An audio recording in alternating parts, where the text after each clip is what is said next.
عزتمندو ستاسو حق ته نن سبا دنیا به ډېره ښکلي ستاسو حق ته نن سبا دنیا به ډېره ښکلي دا ښار یې ناپرسان دی اوس هر چا به ډېره ښکلي او ستاسو حق به ما نه بغیر بل یو سړی نه خوري ستاسو حق په ما نه بغیر بل یو سړی نه خوري دلته ستاسو حق ته دا ځل ما به ډېره ښکلي منبر صاحب زمونږ د کلي ټرانسفارمر خراب دی صبر وکړه که دا ډېرې مسلې پسې پرتې دي نه ما وې لږه تعدي پې وکړې که نه عزتمندو کله چې پښتون په کور کې خوشحالي او په ده کې ډز دوزني د دا خوشحالي نیمګړې زه خپلو ورکراو ته دا خواست کوم چې ورته اجازه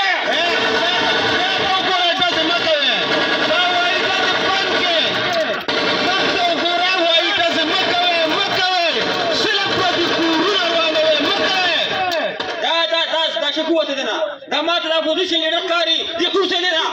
ګوره وایي داسې ښه کار نه دی عزتمندو ما د خپل قوم سره وعدې کړي دي که ما له موټ راکړو نو زه به ستاسو خدمت کوم عزتمندو ما دا وطن ریډیو دی دا خپلې عهدې څوکۍ سنبال کړه دا وطن ریډیو دی دا زما پیغام ورسوئ که ستاسو حق د دنیا په کوم ګوټ کې که په امریکا کې که په برطانیه کې که د افریقې د ځنګل کې د زمري په خوله کې که په سمندر کې د ماهي په خوله کې او که توره باندې او په کونجه کې دا رور به ځي او تاسو به ستاسو حق راوړي عزتمندو بله خبره دا ده منبر صاحب دا خو بس پرېږده دا خبرو له زور ورکړی خو د دې پلار په سترګو کې د بېوسۍ د اوښکې د دې به څوک جواب ورکوي د ده په غېږه کې دا تنکي ګلاب چې پاڼې پاڼې پروت دی د دې به څوک جواب ورکوي د ده په غېږ کې دا ګلاب عمدا پلار نن ستا نه دا تپوس کوي چې د ده د کور ډیوه چا مړه کړه دا یوازې د ده بچی نه دی منبر صاحب یوازې د ده بچی نه دی دا د یوې مور د ارمانونو اخیري شمعه ده دا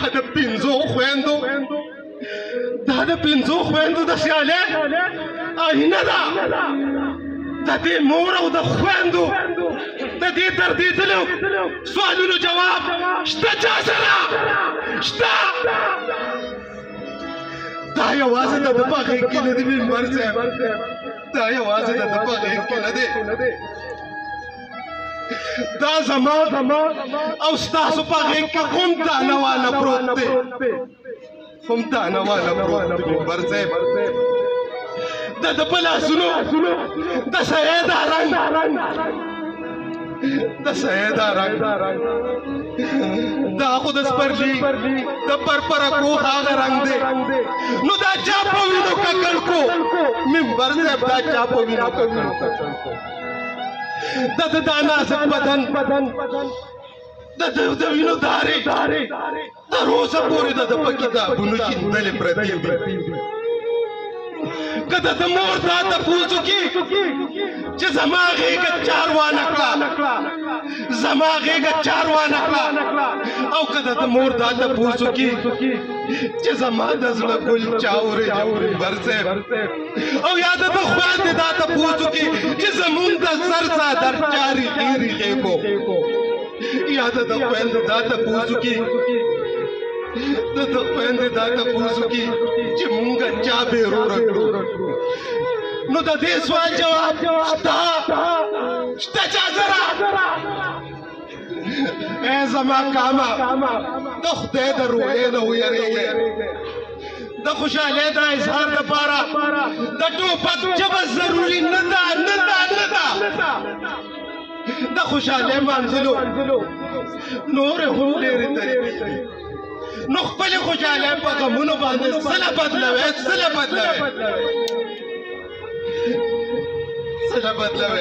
ستاسو دا خوشحالي د بل د دالان غم جوړېږي منبر صاحب د بل د دالان غم جوړېږي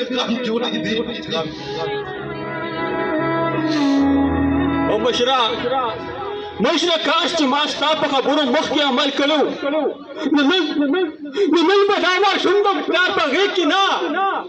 دا ته په اوږه راغلی و خو کاش ما ته څه پته وه چې د ما تبانچې نه به وتګولې دا د یو پلار د لاس همسا ماتی و مشره ما ته څه پته وه چې زما د ټوپک نه وتګولې به دا د یوې مور د سترګو تور خاورې کوي و ما ته څه پته وه چې زما د ټوپک نه وتګولې به د یوې سرتورې سکور واده و ما ته څه پته وه چې د دې ټوپک نه وتګولې به د یوې خور د سر سورې روادی و د کلي واکدارانو و د کلي مشرانو د خدای خاطر وکئ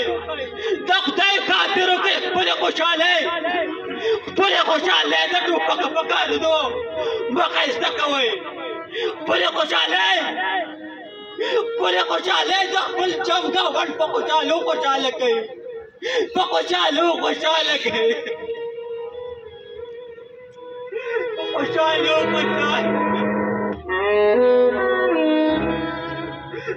منبر صاحب زوم دا غواړم چې زما دې کام ته احساس وشي زه نور هېڅ نه غواړم